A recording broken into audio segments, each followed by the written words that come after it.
If you want confirmation of the correctness of the Benko Gambit, take a look at the players who play it. World champion Kasparov uses the opening frequently. So do Gelfand, Adams, Fedorowicz and Hodgson. They can't all be wrong. In fact, such is the strength of Black's position in the Benko Gambit accepted that most top players today decline the Gambit. They don't regard acceptance of the Gambit pawn as a particularly practical proposition if they want to win. The Gambit is introduced by the following moves.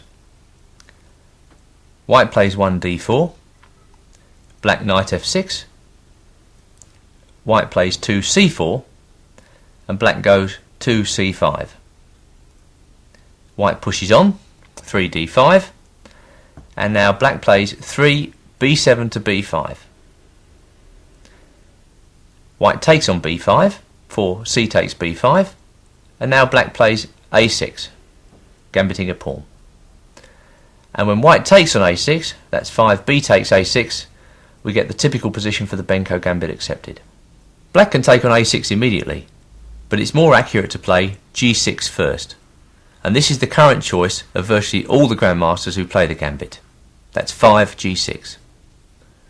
White generally responds 6 knight c3, and only then does Black take on a6, having avoided some dangerous White options.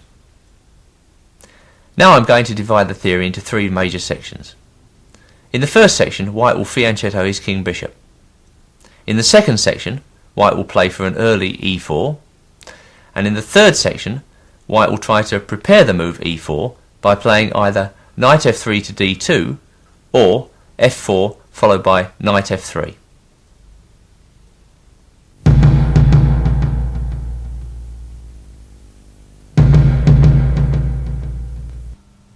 Take a look at this position. Black has no less than 4 lines of attack against the White pawn structure. Firstly, and most importantly, Black will attack with his major pieces on both the A and B files.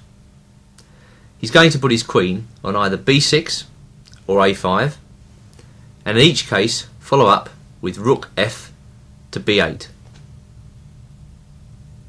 There you see the Black major pieces powering down the A and B files. Added to this strong pressure on the A and B files, Black has 2 tremendous diagonals for his bishops.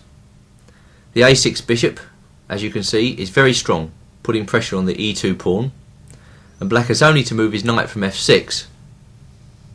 Let's put it on e8, and then you can see the bishop on g7 also has a tremendous future. So Black's operating on the A and B files with his major pieces, and his bishops are zigzagging into White's position, putting pressure on e2 and b2, the sensitive pawns.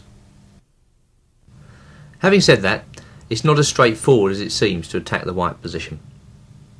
The knights have a very important role to play if Black is to mount a successful attack. Let's take all the knights off the board as an experiment and put Black's major pieces on the queenside files as indicated earlier. Now take a look at the position. I would say Black's game has improved dramatically with the exchange of all the knights, mainly because it's very difficult for White to hold his queenside together at this point. The knight on c3 was obstructing Black along the diagonal, the long diagonal, and Black simply got rid of it. Therefore the pressure against b2 is now very, very strong, and it's really difficult for White to hold his game together should all the knights get exchanged off the board. Black has various ways to achieve his goal of exchanging the knights. Let's see some of them. One manoeuvre from the diagram position is knight e8 to c7 and then knight to b5. That's a rather long-winded manoeuvre, but Black often employs this idea. Another idea is knight d7 to b6 and then to a4. Although in this case the bishop on a6 impedes Black a little, so presumably if Black were to go through with this knight manoeuvre, the light square bishops would have been taken off the board a little bit earlier. Finally, if we give White a couple of moves here, rook e1 and then e4, another idea for Black is to play knight f6 to g4. The point of this is that if White now plays h3, the knight drops back to e5. Knight takes knight by white, and then black captures knight takes knight. This time black has exchanged off white's king's knight, but the knight on e5 is becoming a very powerful piece, entrenching itself in white's position on either d3 or c4, and in each case we see the harmonious coordination of black's pieces against the white queen side.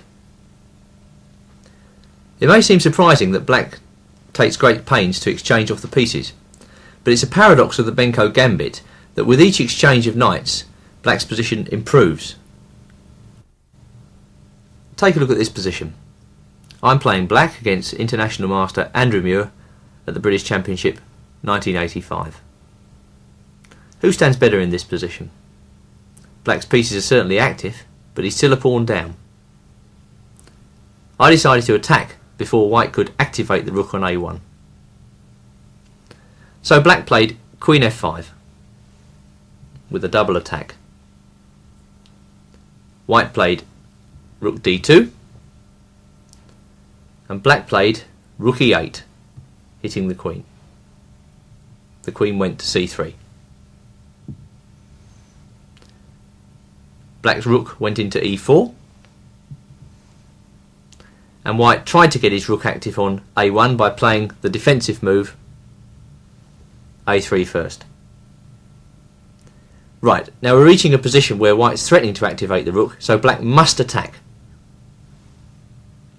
h5 was played. King g2. And black played the strong attacking move, rook on a8 to a4. White now activated the rook on a1, rook a d1, and black continued with the initiative by playing h4. Now it's getting really difficult for white. What he should probably play is queen f3, but he made the understandable mistake of playing g4. Okay, white's still a pawn up, but look at his king side, full of holes. So, queen g5, presumably threatening f5. White played f3, and black played the strong move rook e5. Well, suddenly white's lost. The threat now is queen f4 to g3, and it's really difficult for white to defend against that. Maybe it's impossible. Muir tried f4, but after rook takes f4, rook f1, rook takes f1, king takes f1, rook e3, white was forced to resign. The queen is attacked on c3, white's pawn is attacked on h3, and black's queen is threatening to infiltrate with queen to f4. All of these threats combined give white a totally lost position. Here's a second instructive example of black's play. It comes from the old game between Mekking and Szabo, played in 1970 in Buenos Aires. In those days, players tended to accept the gambit. Now this may seem an old game to you, but at the time these were two of the best players in the world, and the quality of play is high. Black's a pawn down, he's got his active pieces on the queen side, white's pawn structure is a little bit loose, and the rook on a3 is passive. All things considered, black is probably slightly better here. Mekking saw a tactic, and he played a5. Now you could argue this is a strong move in the sense that white's trying to do something for the poor rook on a3, but in fact tactically it turns out to be weak because the pawn on a5 soon becomes indefensible. Black responded rook b5, hitting the pawn, and white showed his idea. He played queen c4.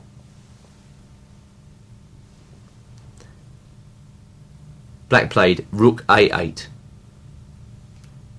and white went b4.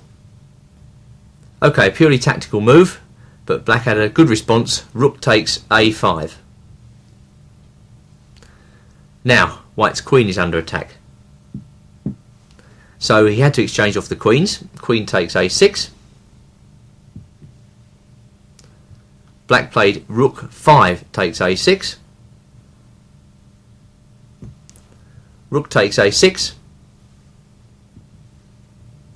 And then rook takes a6. Taking stock of the situation, we see that the only difference between the two positions is that white's position is much looser than black's. And this is a common theme in Benko Gambit endings. Suddenly, black wins back his pawn, his position's together, white's position's very loose. Look at the knight on a2, the rook on e3, the white pawn structure, just ready to be attacked. Of course, the move white would like to play now is b takes c5, but as that loses the knight, white can't do it. If the knight moves on a2, white loses the pawn on b4. So white's next move is forced, but it's a rather horrible move to have to play. Mecking played rook e2. Well, I spoke about the looseness of white's position, so it's not surprising now that black has a tactic which ruins white's game. Szabo played knight takes e4. B takes c5. And black took back with the d pawn. D takes c5. Well, Mecking took one look at this position and thought, a few moves ago I was a pawn up, now I'm a pawn down. Black threatens f5. My knight on a2 is rubbish. I may as well just take my chances in the rook ending. But that wasn't good enough. He played rook takes e4. Rook takes a2 check. King f3. Strong move by black now. Rook a3 check. Driving the white king back. King g2. And black played king f8. Rook c4 was played. Black defended with rook a5. King f3. King e8. And Mecking saw the king coming to d6. He tried to do something by playing f5. G takes f5. King f4. King d7. King takes f5. King d6. White's d pawn is now dropping. Really difficult. He tried rook h4, but after king takes d5, rook takes h5, king d4, it becomes totally clear that white is lost. Black's threatening c4 check. If white defends against that, he's got to cope with the threats of king d3 followed by the advance of the c pawn. It's all a bit much. So very few moves completed the game. Mecking played king g4, rook a6, rook h8, c4, king f3, king d3, and white resigned. Hopeless position. Black can play his rook across to d6, covering the king, and simply advances c-pawn to the end. So there you have it. An excellent example of Benko Gambit endgame play, where black exploits his superior pawn structure. Don't forget, at the start of this example, Mecking was a pawn up, but after pushing his queenside pawns, he loosened his position and black was in like a shot. My final introductory snapshot is another illustration of loose pawn structure. It comes from a game between Andrei, a French IM, and John Fedorowicz, one of the world's leading exponents of the Benko in Grandmaster play. Fedorowicz was black, and it came from a tournament in Holland played in 1989. Now you can see that white's adopted a very aggressive stance in the opening. He's pushed his pawns up and deliberately kept his king in the middle. In particular, he wants to play his king to c2 to defend b2. This is very unusual. Fedorowicz tried to exploit the strange position of the white king by playing knight g4. Now, we know that threatens a fork on f2, but that's not the main point. White played king c2, and now a very strong move by black, c5 to c4. Now we can see that the position of the white king on c2 is not so great, because black has numerous threats here. The main one is knight c5 to d3. We saw something like this in our earlier example, this particular manoeuvre. Putting the knight back on d7, if we couple this idea with rook to b8, then you can see the pressure mounting against the queenside, in particular b2 once again. Maybe in this type of position the rook on a6 can go to b6, and there's even more pressure there. White's got to be very careful here, defending against all these black threats. So after this very strong move, white played rook h to e1. And not surprisingly, there came knight c5. White put his rook on e1 to be able to play now rook e2. And then black played his knight into d3, as we expected. Pawn to h3. And Fedorowicz just dropped back, knight to f6. Well, as the knight on d3 is fouling white's position up completely, Andrei decided to try and exchange it off. And this explains his next move, knight e1.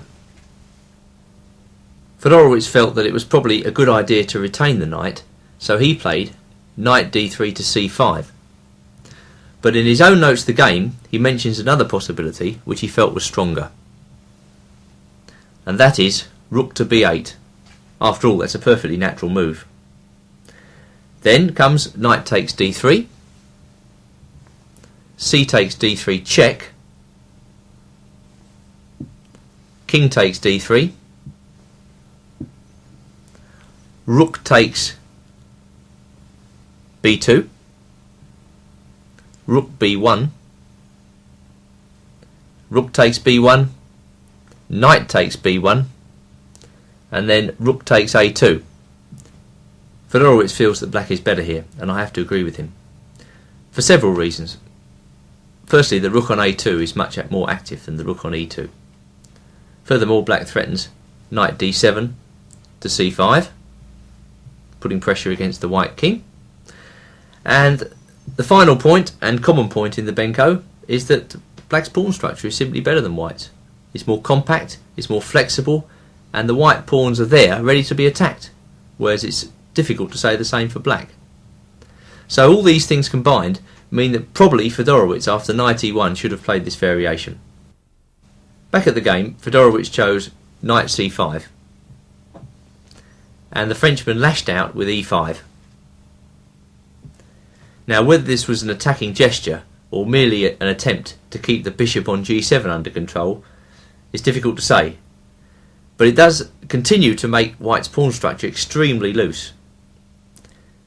Black played knight fd7, just dropping back, and white played bishop e3. Now black's rook came across to b8, rook b8. So what have we got here? We've got the usual Benko Gambit pressure with white's king in the firing line. Can this be good for white? I very much doubt it. Bishop takes c5. Of course, black takes back with the knight. Knight takes c5. And white played rook d1.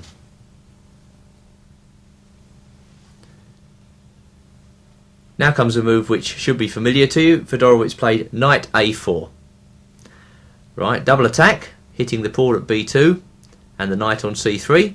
So knight takes a4, rook takes a4.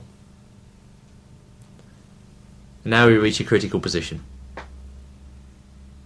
What white probably should play now is the very defensive move a3. Fedorowicz then gives c3, exposing the white king further. King takes c3, rook takes f4, knight d3, and then rook a4, feeling that black holds the advantage because of white's exposed king. But he feels white had to play like this. he had to take his chances in this position, because after all, if white survives the attack, then he's got two passed pawns on the queen side to look forward to. It's doubtful, however, whether with his king on c3 he could actually survive, because the king will probably have to backpedal and then black's going to win the e-pawn. So with a3 missed, Andre played rook a1, a horrible move. I mean, you don't want to play moves like that, do you? And black played rook a5, exposing white's d-pawn, which Andre gratuitously weakened when he played e4, e5. King c3, rook takes d5, king takes c4, e6. Well, still a pawn down, black, but look at that pressure. Tremendous pressure from the rooks. The only developed white piece really is the king. White tried to bring his knight back into the game with knight f3. Rook c8 check. King went to b3. And then rook b5 check. King a4. And rook c b8. Well, would you like to be in this position with white?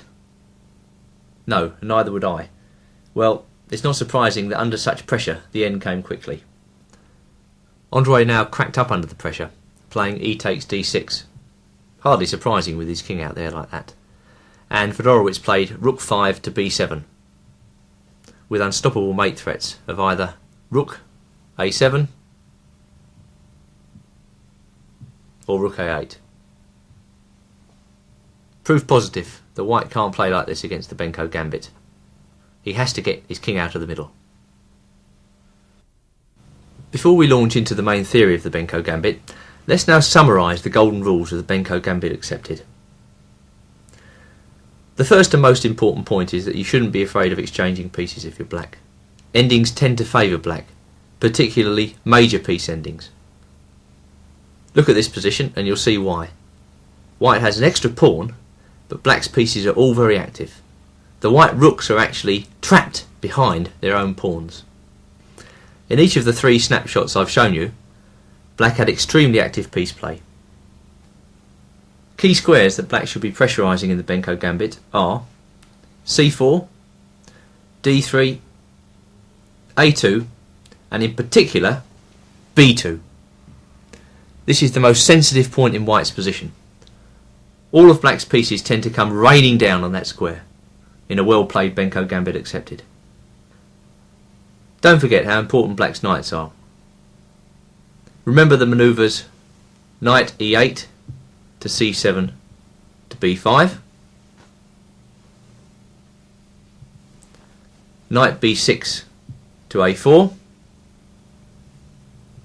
and with a white pawn on h2, knight g4 to e5. Watch out for these ideas at every stage of the game. Remember, if the knights come off the board, this helps you. Here's a position from one of the main lines, and white plays e2, e4. If white allows you the opportunity to exchange your a6 bishop for the f1 bishop, you should definitely take it. In the earlier days of the gambit, many players just left the bishop on the board and allowed white to take on a6. This is not desirable. You take on f1 because you want to keep the white king in the middle. Remember, this is how Andre got into trouble. He kept his king in the middle. If you can take on f1, you should. You often have the opportunity to play pawn to c4, followed by the knight manoeuvre, knight c5 to d3. Each time you do this, you have to watch out for a corresponding knight move by white, and that is knight d4 to c6.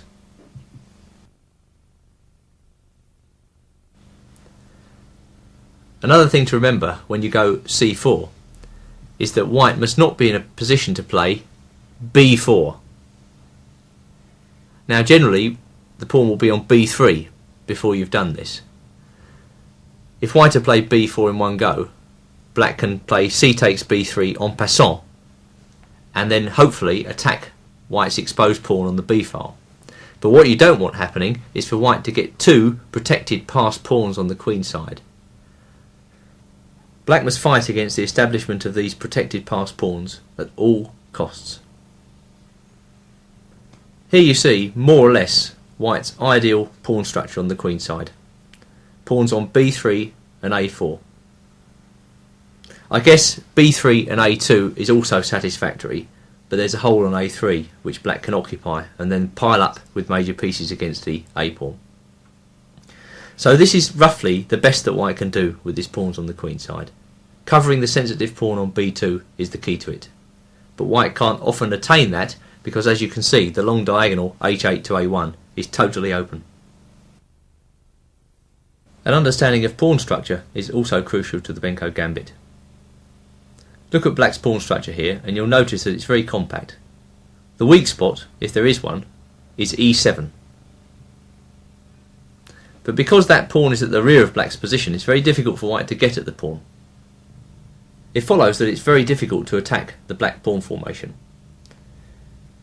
Now, although white has an extra pawn in this position, the a and b pawns are actually very easy to attack, and they form the basis for all of black's counterplay. If one of these pawns fall, then the other one tends to go as well, simply because black has all his pieces in the crucial area of the board. So, white's pawn structure, although he's got a pawn extra, is not that strong, and it's a total contrast to black's pawn formation. Having said all that, please remember that if you don't organise your counterplay successfully, white's a pawn's going to win the game. This may seem self-evident, but I've seen some players play the Benko Gambit and it comes as a complete surprise to them when the white pawn advances to a5 and ties their forces down completely. So try and pin the a and b pawns down and win them. Finally, as black, you've got to watch out for white playing e4, e5. This pawn break perhaps holds the key to white's position if he's going to hope for success. But as we saw in the game Andrei Fedorowicz, it wasn't so easy to effect. Obviously white's king was still in the middle in that example. Here, white's king is in a much more secure position. But the time white needs to spend in order to achieve e4, e5 successfully is colossal. By the time he's got e4, e5 in, black's whole army is powering down the queen side. And so it's very difficult to effect this move properly, although it's undoubtedly the move white wants to play if he wants to stifle black's game.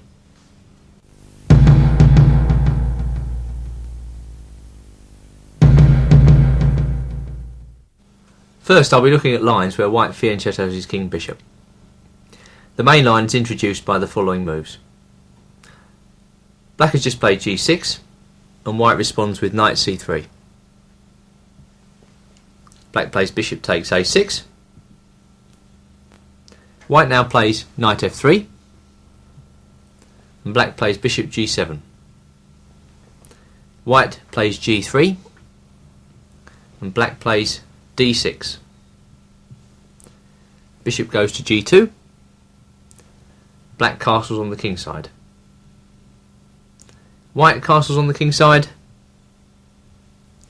and black plays knight b to d7. Now when you come to play the Benko Gambit on a regular basis, this black position will become very familiar to you. Black's plan is to put the major pieces on the queen side open files and then to react accordingly to what white does. There are a number of white moves in this position. We'll first of all deal with 11 queen c2. Basically, in all these fianchetto lines, white is looking for a piece arrangement by which he can consolidate his position. In particular, a way in which he can cover the sensitive queenside pawns. And black will be looking to frustrate his ideal arrangement by placing the major pieces on the A and B files and then manoeuvring his knights, as we saw earlier in the introduction, as appropriate. I'm going to recommend an old approach in this position, and that is queen to b6. The advantage of this move is that it starts to put immediate pressure on white's b2 pawn and threatens to swing the f rook across to b8, giving a battery of queen and rook powering down the b file. Another advantage is that if black ever gets around to playing c5, c4, the black queen can come into play down the diagonal a7 to g1, in particular putting pressure against f2, so white's also got to watch his f2 pawn in this line. Now, white's got to find a satisfactory piece arrangement after queen b6, and he generally plays rook d1. Black plays rook f b8, and white plays rook b1. Now, the choice of these rook moves by white might seem a little bit arbitrary, but black's plan is clear. He's powering down the A and B files. After rook b1, we will follow the game Zouts against Bukal from a tournament in Berlin played in 1984, where black played a very clear idea. He played here knight g4. Alright, if white leaves the knight there, then the knight puts pressure on f2, and black's almost always threatening to go c5, c4. White has two options after knight g4, but both give black a satisfactory game. The first option, and the most obvious move on the board, is h3. Black plays knight e5. White chose to retain his knight by playing 15 knight h2.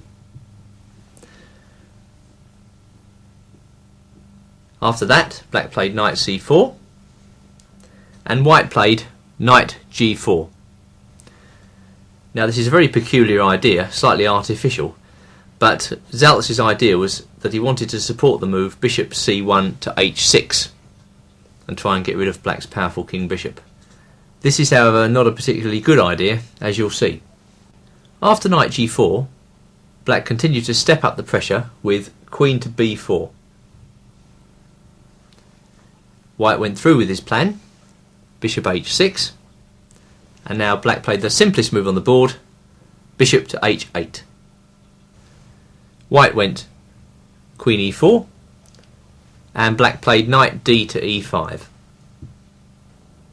In the end, white had to make a move he could have made several moves earlier, that's knight takes knight. But this time, because of the strong black knight on c4, black was quite happy to capture with the bishop. So he went bishop takes e5.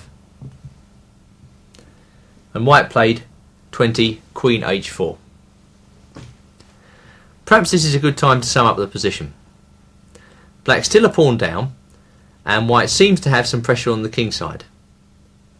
But if you look at the position more closely, it's the black pressure against b2 that's about to become critical. Just one more move should convince you that black has an excellent position here. Bukal played knight takes b2. Now the knight on c3 is very poorly placed, unprotected and vulnerable to attack. Notice after black's last move, the knight on b2 has pinned itself against the black queen. But black's numerous threats, for instance, bishop takes c3, queen takes c3, or the simple positional threat of queen takes h4, force a very uncomfortable reply. White played knight e4. Black played f5. Very uncomfortable for white. If he moves his knight, queens come off. Bishop came back to c1. F takes e4.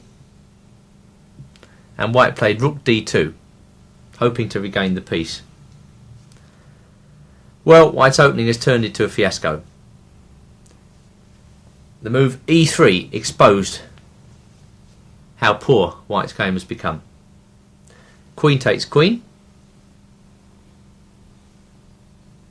And now rook takes queen. Rook d takes b2. Bishop takes b2. Rook takes b2. All these exchanges are helping black. Black exchanged the rook. Rook takes b2. Bishop takes b2. Rook b8. And white resigned. White's exchange down.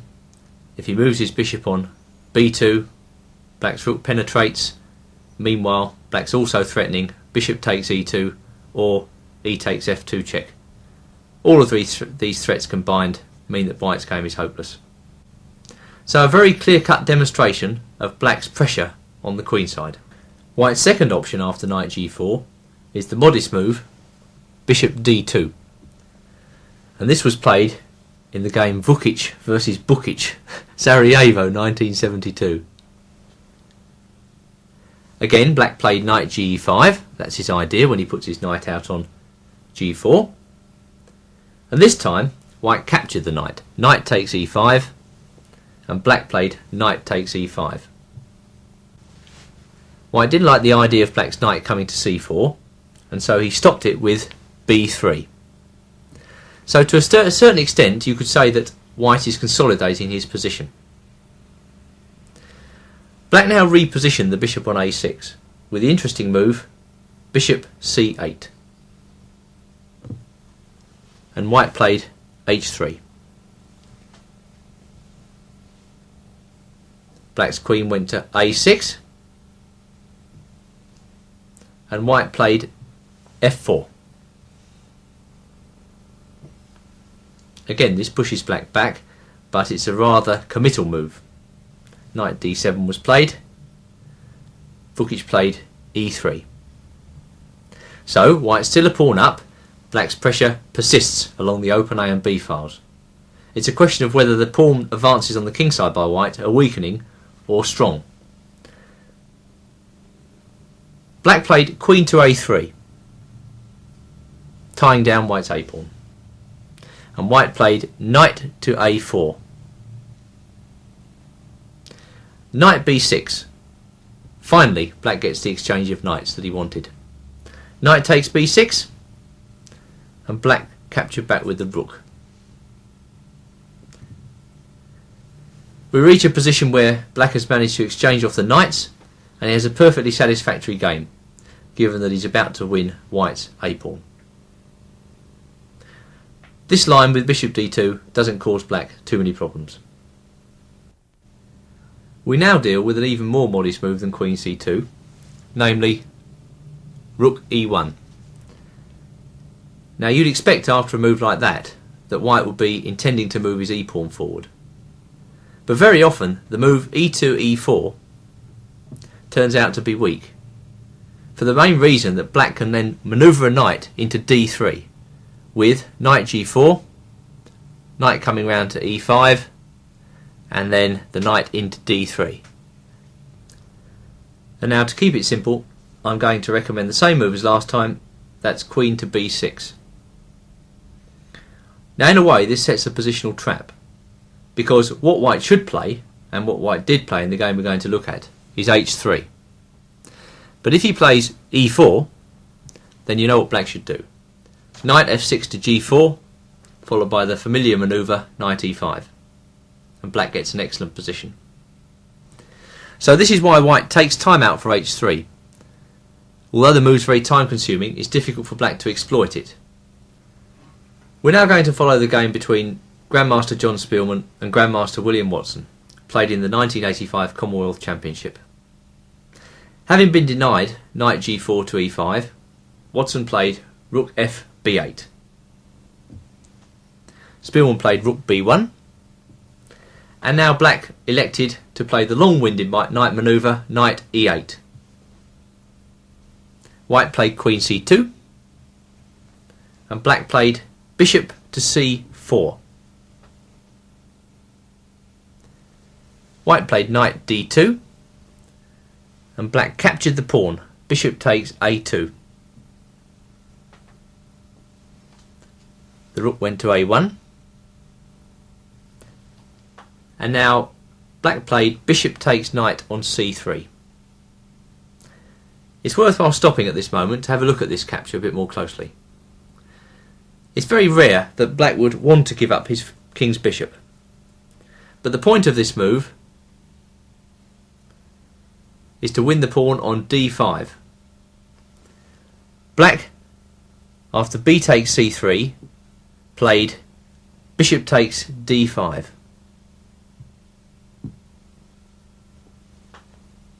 Now this puts white in a quandary. If white were to play rook takes a8 now, the bishop on d5 recaptures. And now it's black that's got the extra pawn. Now white cannot play bishop takes d5 because of rook takes a1. So, replacing the pieces, we see that far from being a pawn down, black has retained his queenside pressure and emerged with an extra pawn. You may be wondering how white got into such a mess after bishop c4. But there were no easy replies to this move. For instance, if white were to just reply b3, then I think black's idea was bishop takes knight on c3, hitting the rook on e1, and after queen takes c3 to play bishop takes d5. Actually, maybe this is better than what Spielman did from white's point of view, but it's still no way to try and get the advantage with white.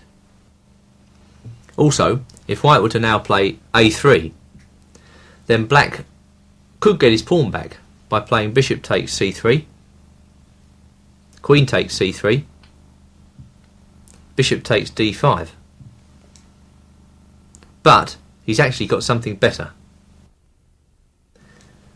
That move is queen to b3. Very strong. Queen takes queen, rook takes queen. And now black has numerous threats. He threatens bishop takes knight. If white plays knight d2 now, again, bishop takes knight. Wins material. And if white doesn't play knight d2, then black is threatening to recover his pawn in several ways, and he also has the positional threat rook a to b8. Any way you look at it, white is completely tied down. A final 11th move alternative for white is bishop f4. And this has become popular in recent years thanks to the use of it by Predrag Nikolic, Yugoslav Grandmaster. Again, I'm going to recommend queen b6. In this position, Nikolic usually plays rook b1, and in the game Lalic-Wilder, St John 1988, black played queen b7. White played rook e1, and black played, again, similar to the last example, bishop c4. Notice that the bishop on c4 is not only putting pressure on a2, combined with the rook on a8, but also on d5, and this is the theme behind black's play. Now, replacing bishop c4, putting the bishop back on a6, Wilder also mentions the possibility rook f b8, and we'll just take a look at his analysis because it's interesting. After rook f b8, he suggests h3, again bishop c4, white plays b3, bishop takes d5, knight takes d5, knight takes d5, and now knight e5, uncovering an attack against the d5 knight by the g2 bishop. Now actually black is going to sacrifice the exchange in this position, but what he will get is a tremendous attack against the white king and all the black squares on the board. After knight e5, black should play d takes e5. Wilder recommends bishop takes d5, and now queen to c7. White grabs the exchange, bishop takes a8, and now here's the move which gives black the compensation, e takes f4. Here white has the bishop under attack on a8 and the pawn under pressure at g3. Wilder recommends getting the bishop out of harm's way, bishop g2, and now black grabs on g3, f takes g3. White takes back, f takes g3, hoping that black will play queen takes g3 when the d7 knight hangs. But black has a useful intermezzo here, bishop c3, deflecting white's rook. Rook f1. Now black plays a check, bishop d4 check, shielding the knight on d7 from attack. The king goes to h2, protecting g3. And now black plays the key move, h5, threatening to break into white's king position by playing the further advance, h4. If white stops that with, say, rook f3, then black can post his knight excellently with knight e5. You can see what I mean by dark squares. The bishop on d4 is a monster, the knight on e5 is very strong. Moreover, black still threatens the move h4. Probably this position is about level. Personally, I prefer to play black because he has the initiative. Back to the game now with black playing bishop c4. That was all just analysis. After bishop c4, white played b3 and black snapped the pawn off on d5. Bishop takes d5. White takes, knight takes d5, and this time round black took back with the queen. Queen takes d5. Again, this is an exchange sacrifice. Again, black gets decent compensation. Lalic played 16 knight d2, forcing the win of an exchange, and black responded queen h5. Of course, white took the exchange, bishop takes a8, and black recaptured, rook takes a8. Well, white has to be careful for a number of reasons. Firstly, black's threatening to take on a2. Secondly, there are threats of knight g4. It's difficult for white to defend against both of those threats. Moreover, black is actually threatening to push his centre with e7 e5, followed by d6 d5, running white's minor pieces out of play. So, although white's the exchange up, it's not very straightforward. White decided that saving the a2 pawn was a priority, so he played 18 a4, whereupon black got on with the business of advancing his centre by playing 18 e5. Now there's only one square for that poor bishop, that's bishop e3, and black played in the game d5. I wonder whether, if we retract the pawn to d6, knight g4 isn't a decent alternative. Probably black rejected that because of knight f1.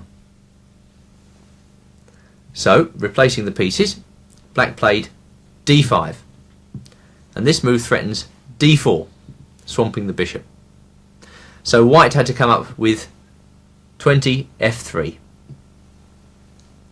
After f3, black played rook e8. White played bishop f2, and black played e4. White played pawn takes pawn, and now, according to Wilder, he should have played 22 knight g4, and this is the move I'm going to recommend. There's only one move for white which makes any sense after knight g4, and that's 23 knight f1, whereupon rook takes e4 gives black a strong attack. I feel black has excellent compensation for the exchange here. He's got a bind on white's position, and there are several threats, the most potent of which is simply to remove the bishop on f2 with knight takes f2, and then if the king takes on f2, black has attacking choices. He can play to bring his other knight into the game with knight f6 to g4 check. He may play bishop d4 at some point, or bishop c3, and there are also chances to get at the white king by playing, for instance, queen f5 check, or queen to h3 followed by h5 h4. These combined chances give black excellent compensation for the exchange. I think that black is doing fine in the fianchetto variation. In the lines I'm advocating with queen b6, in addition to the usual queenside pressure, black can try to gang up on white's d-pawn with moves like queen b7, bishop c4 and knight d7 to b6.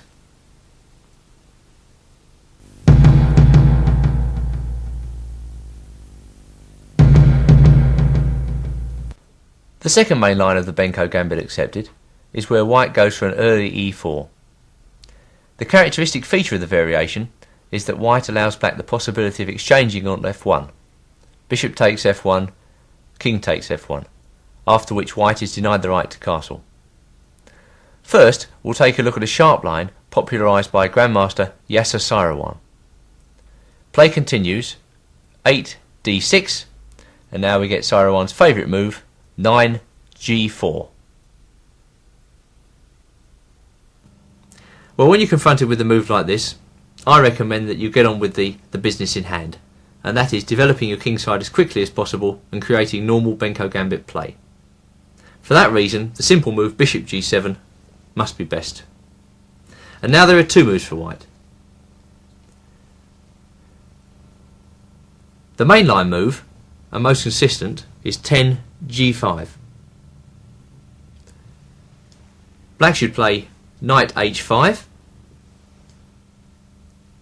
and then white plays knight g to e2. We now follow the game Baumbach against Despotovich, a correspondence game. Usually correspondence games have the merit of unearthing many new ideas, and this game's no exception. After knight g2, black played a very clever move, queen c8.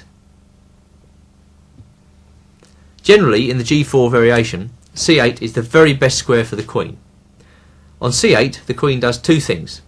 Firstly, and unpleasantly from white's point of view, the queen may threaten to zoom across to the king side, either to h3 or to g4.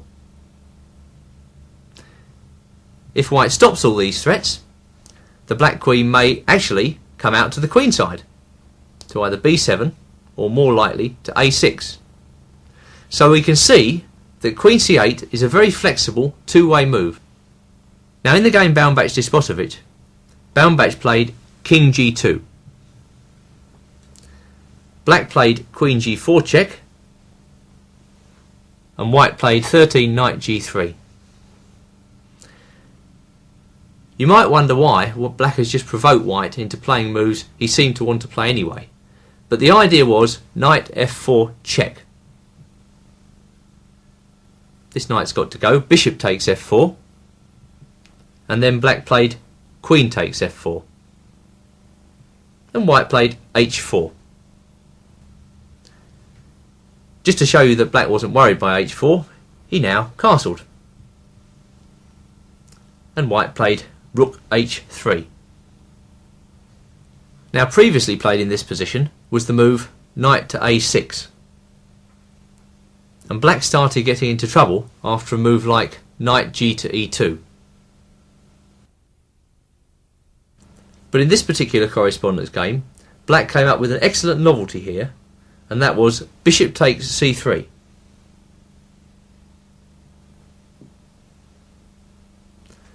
B takes c3, and now another excellent move, f6. The idea is clear, to expose the white king, and perhaps that's the weakness of the whole g4 variation. It's got some nice positional ideas behind it, getting space on the king side, etc, etc, etc, but as long as black remembers to play queen c8, he's going to get pressure on the white squares and ultimately pressure against white's king. And here you can see, despite the fact that white is still a pawn up, he's got severe problems with his king, and his major pieces in particular remain uncoordinated. Black has the advantage after this excellent sequence bishop takes c3 and f6. The game went on, 18 queen e2. Black played f takes g5, h takes g5, and now another very good move, knight d7. The idea of knight d7 is clear, of course. Black wants to bring his knight to this wonderful central square, e5. Well, black can't be stopped from doing that, so white decided, okay, I've got the a-pawn, I must push it. a4. Black played knight e5, and white played knight f1. Mainly, I think, to bring the rook on h3 into the game. Now another key move, c4. Very fine, threatening to establish the knight on d3. Alright, white played queen e3, and black wasn't worried by the exchange of queens, played his knight into d3. If now, of course, white does exchange the queens, then the knight takes back, check, forking king and rook. So with f2 hanging, white now has to grovel with a horrible move, rook a2. After rook a2, black played queen e5, threatening knight f4 check,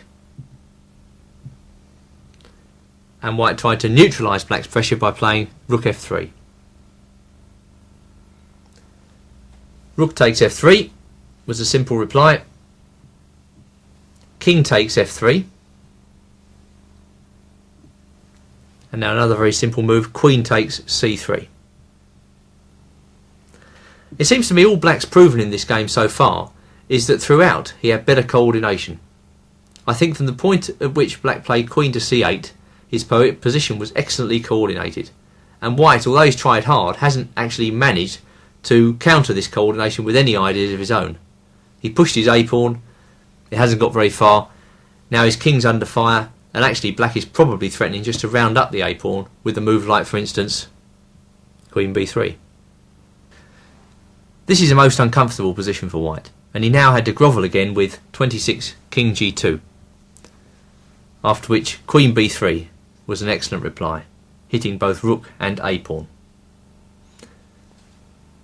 Rook a1 was played, and black went for glory with queen b2. All about coordination, the whole thing. Rook went to d1, and black took on a4 with the rook. Rook d2 was played, although in a correspondence game you could almost forgive white for resigning this position. And black went back to e5. King h3 was played, and then the final move was rook a3. White had enough. He quit, saved himself a stamp. Returning to the position after g4, black responds bishop g7. The second white 10th move alternative is king g2. Now play is similar to the last variation, and here black could play a number of good moves. He can play either queen c8, with the same ideas as in the last section, or better still, play Fedorowicz's recommendation, just simply knight bd7. If white now plays f3, then Fedorowicz recommends knight e5, knight ge2, and now once again the key move, queen c8, with several ideas. Black threatens queen a6 with a possible incursion on d3, for instance queen d3 or knight d3. He may play h7 h5, which is one jolly good reason not to castle yet. You may wonder why black hasn't castled before. Well, it is an alternative, but I would say black can always castle. It's better perhaps to bring the knight to e5 first and play queen c8. It gives you a little bit more flexibility, and perhaps the move h5 shows why. After white recaptures the bishop on f1, he's probably threatening to go e4, e5. So for that reason, black should prevent e4, e5 by playing d6. White needn't be so ambitious with g4. Instead, he can play a more modest move, and that's g3, making a bolt hole for the king. Black plays bishop g7. White plays king g2. Black castles on the king side. White plays knight f3, and black plays knight bd7. And this is considered the main line position. of the line in which white allows black to take on f1. Now virtually the only thing white can do in this position is to play for the advance e4, e5. He can try to consolidate the queen side by setting up a pawn formation something like b3, a4, but it takes an awful long time to do that, and by the time he has set up that pawn formation, black's pieces are well entrenched on the queen side. To show you how this variation might go, we'll first of all follow the game Hjartarson from Iceland versus Lev Albert, another great exponent of the Benko Gambit over many, many years. And this comes from a match between the Nordic countries and the United States in 1986. Hjartarson played 12 rook e1, considered to be the best move for white in this position. And I've chosen a move, although there are many moves for black here, which fits in with the idea of our repertoire, and simply that's queen to b6. White played rook e2. He wants to develop his bishop on c1, so he protects the b2 square with the rook. After rook e2, Albert played rook fb8. Perfectly normal Benko Gambit move. But I think a better move is knight g4. Always be on the lookout for this opportunity when white hasn't played h3. In this case the knight's going to e5, and black puts familiar pressure on the white position from either c4 or d3, although in the latter case he has to have his queen on a6 if he wants to threaten the move knight d3. Returning to Hjartarson Albert, Albert played rook fb8, and Hjartarson cut out the possibility of knight g4 by playing 14 h3. No matter, black played queen a6. White played the bishop out to g5, and black played h6. That's an interesting move by black, not common at all in the Benko to weaken your pawn position on the king side, but here I think black wants to move the knight on f6, and he can't do so just yet because the e7 pawn hangs, so he gives the bishop a kick. Hjartarson dropped his bishop back to e3, and black played knight b6. Can you see the way pressure's building on white's position?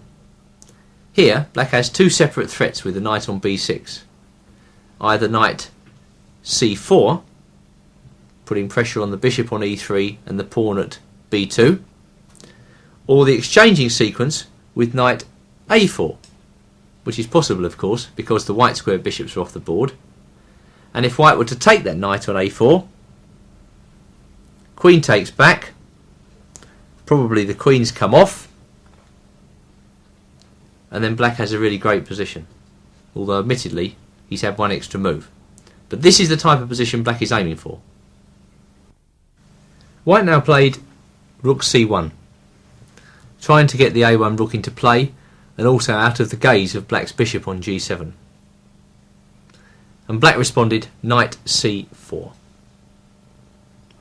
White played b3, and black took on e3 with check. White recaptured with the rook. Probably in this position white does in fact threaten the advance e4, e5, but black stops this comfortably enough with knight d7. And Hjartarson played a4. Now here it looks as though white is actually doing very well, and indeed if black allows white to play knight b5 unhindered, then I think white's probably winning.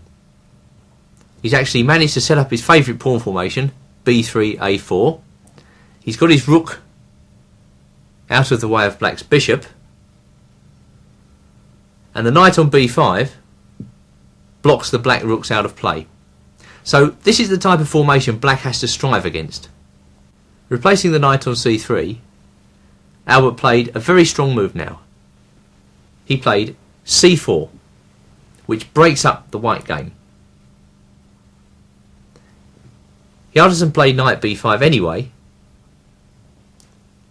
and now black played a very strong move, c takes b3. Probably this was the move Hjaltarsson felt that black couldn't play, because of course white has the fork, knight c7, and this is exactly what white did. But Albert had something very strong in mind. He played queen takes a4, knight took on a8, and now an extremely strong move, not the routine capture on a8, but knight c5. Well, a move like knight c5 comes as a bit of a shock, even to a grandmaster. But Hjaltarsson recovered to play the only move, which was rook takes c5. If he'd played knight c7, then black can get a terrific endgame advantage by the simple move b2, whereupon white has two choices, neither of which are very palatable. If white now plays queen takes queen, black plays b takes c1, promoting to a queen, and has a lot of pressure. Or alternatively, if he plays rook b1, then black himself exchanges the queens. Queen takes d1, rook takes d1, black promotes to a queen, white takes on b1, and black takes back with the rook. Again, black has a clear advantage. Look at the knight on c7. It's got no squares. Similarly, the bishop on g7 is very strong. Each one of black's pieces is better than its white counterpart. Big advantage to black. So, white removed the knight that was giving him so much bother, and black took back. D takes c5. Well, obviously there was no hope for white, having just re-sacrificed the exchange, if he didn't now get his knight out the hole on a8. So Hjaltarsson played knight c7, but of course that move allows c4. And you can see that black's pressure on the queen side now, with the two pawns coming down, combined with the bishop on g7, is really powerful. This is why Hjaltarsson hastens to try and block the bishop on g7 out of the game, with e5. Albert was up to that, played queen a5, hitting the knight and also threatening to push pawn to c3. Hjaltarsson played d6, b2, queen b1, and black pushed his pawn again with c3. Isn't this fun? Well, white thought he would get in on the act and played 29 e6, producing a rather comical position. And black played f takes e6. Now at this point, white played rook e1,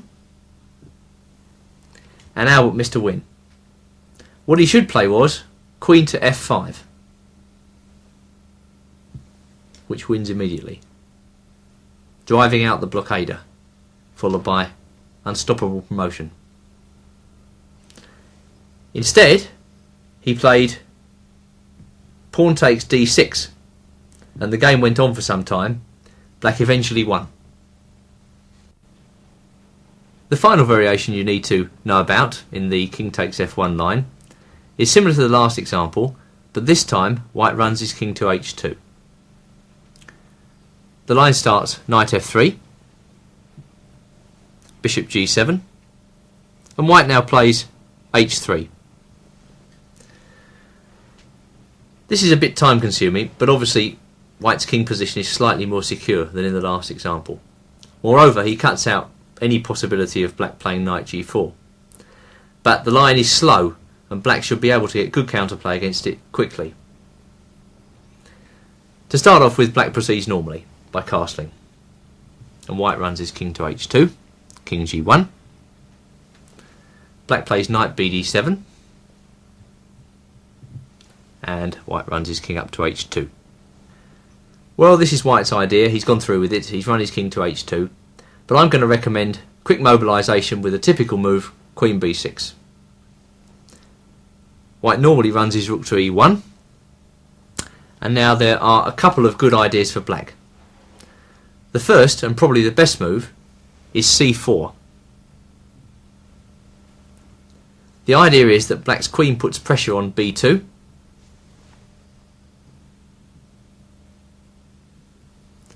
And he threatens knight c5 and then knight d3. If white manages to find a way to stop all that, he still has to contend with the normal move, rook fb8. After the move c4, black is getting pressure. If you feel like playing something else, then knight e8 is quite a decent move. For instance, rook e2, knight e5. Black is going through the routine of exchanging the knights. Knight takes e5, and this time the position of the white king counts against him because black gains a tempo here. Bishop takes e5, check. King h1, and in the game Ogard Georgiou, Helsinki 1972, black just played knight c7. The game was drawn shortly after, but here black's certainly threatening knight b5. The knights come off, and there you are. Hey presto, the typical Benko Gambit ending. Black has active pieces. Look at white's rook on a1. Look at the bishop on c1. Tied down.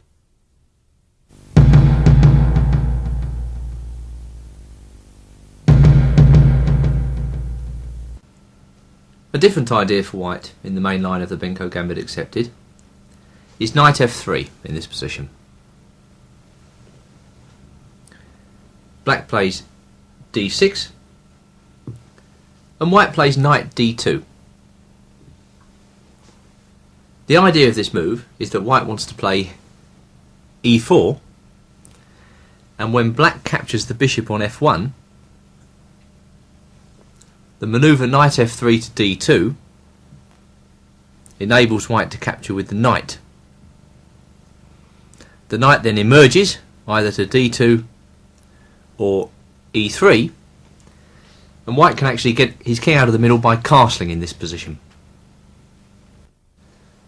So against this variation, although it's uncommon, black must be on the ball. What he can't do is allow an exchange of white squared bishops and let a white knight settle on c4.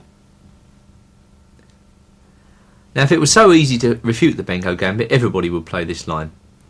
And the obvious defect, to my mind at least, is that it's a rather slow idea by white. White simply spends too much time moving one knight around the board, and in the end a fully developed black can eject the knight from c4 without too much trouble. Yet this was the line chosen by Yevgeny Barayev against Garry Kasparov in their game from the Linares tournament 1994, and we'll follow that game to see how black should ideally react. It's black to move in this position, and Kasparov played bishop g7. White went through with his plan, e4, and naturally black took on f1. Barayev recaptured with the knight, and black now played a very strong move, queen a5. Now, although that threatens in passing the move knight takes e4, obviously white's going to defend against that threat, and then we have to try and see why black put his queen out on a5. Well, I think it's because of the manoeuvre queen a5 to a6, and you must watch out for that as the game goes on. That's a very influential square for the queen, because as usual black's putting pressure down the a file with his major pieces. But now that white's played e4, weaknesses begin to appear on the c4 and d3 squares. And not only does the queen on a6 stop a white knight from coming to c4, it also prepares the entry of a black knight into the game to either d3 or maybe even c4. Barayev defended against the threat of knight takes e4 with a simple move, bishop d2, and Kasparov castled. White played knight e3, and black played knight bd7. White castled, and black played queen a6. White played queen c2, and now Kasparov played a new move, although it's hardly a surprising move in view of our earlier comments, knight e5. So here we see an excellent position for black in this knight d2 line. Black has pressure down the a6 f1 diagonal. His knight's threatening to come to d3 and c4. And there's also a threat of rook f to b8. Pressure all the way. After knight e5, Barayev stopped the knight from coming into c4 by playing b3. Kasparov played knight fd7, a complicating move. He could equally have played rook f b8. Barayev played f4, and black put the knight in on d3. Now white played a3. A funny looking move, but the idea is simple. He wants to stop the black knight from coming to b4. After a3, I think that white is now in a position to threaten knight c4, which explains Kasparov's next move, bishop into d4, pinning the knight. Unsurprisingly, white went king h1. But now, a different move from Kasparov. You might expect rook f b8. Instead, he played rook f c8. This move really strikes at the heart of the position, because black is going to blow the game up at some point by playing c5 to c4. Of course, the move that white wants to play in this position is knight c4, but at present that seems to fail to knight f2 check. So, white went on rook a b1, and black played c4. White played b4, and black played knight to f6. Earlier on, you'll recall I discussed pawn structure on the queen side, and I said it was unwise to allow white the possibility of getting two passed pawns. Yet this is what precisely Kasparov has done. Now, knight f6 is a very specific move. Black's threatening bishop takes knight on c3, followed by knight takes e4. The power of this idea is shown up after white plays a4, which Barayev rejected. Bishop takes c3, bishop takes c3, knight takes e4, and if white now plays a5, then Kasparov recommends the move queen b5, and he says that white has a poor game here. White has two passed pawns on the queen side, but at the moment they're tied down. Black has the b pawn under pressure, and white's bishop on c3 is not particularly good. Advantage to black. For that reason, Barayev plays what at first looks like a very grovelly move, knight e to d1. But at second sight we see he's covered the immediate threat of bishop takes c3, and on d1 the knight also covers the f2 square. Kasparov played rook c to b8, and the knight came back to e3. Rook c8. So there's been a small repetition of moves here. And now Barayev played b5. It's worth dwelling on what might happen if white repeats the position with knight e d1. Then Kasparov recommends rook a b8, with the idea Queen A2, Queen A7.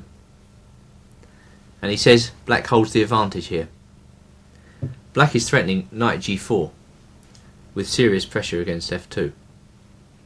If white were to stop that move with H3, weaknesses start to appear on the king side, and then black can consider softening up the white king by playing H5 and then H4. It's very difficult for white to undertake anything in this particular position. That's why Kasparov feels black has the edge. After b5, black played Queen b6, and white thought he saw the chance for a tactic, playing 24 knight takes c4. Kasparov played knight f2 check, rook takes f2, rook takes c4, and now white's really under pressure. Black threatens to double rooks on the c file. He threatens the white rook on f2. He's probably threatening knight g4 as well.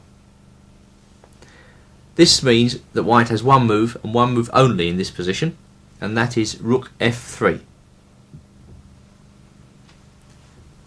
Black took on a3 with the rook, and white went Queen b2. Now comes a small error from Kasparov. He played knight takes e4.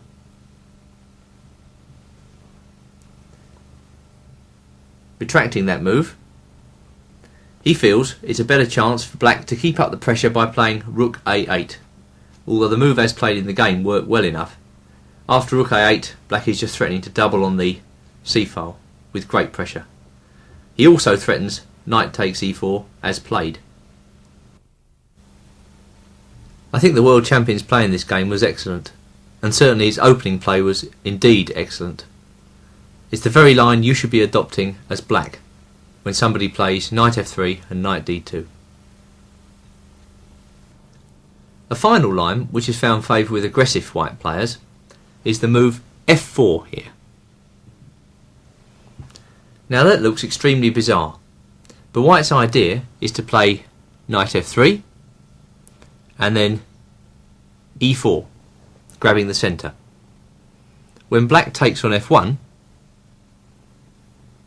as he probably must in a position like this, white can do two things. He can take with the rook and then play his king to f2 and then g1, castling artificially, or, and this has been played, he can take on f1 with the king, again leaving the rook on h1, just playing in the centre.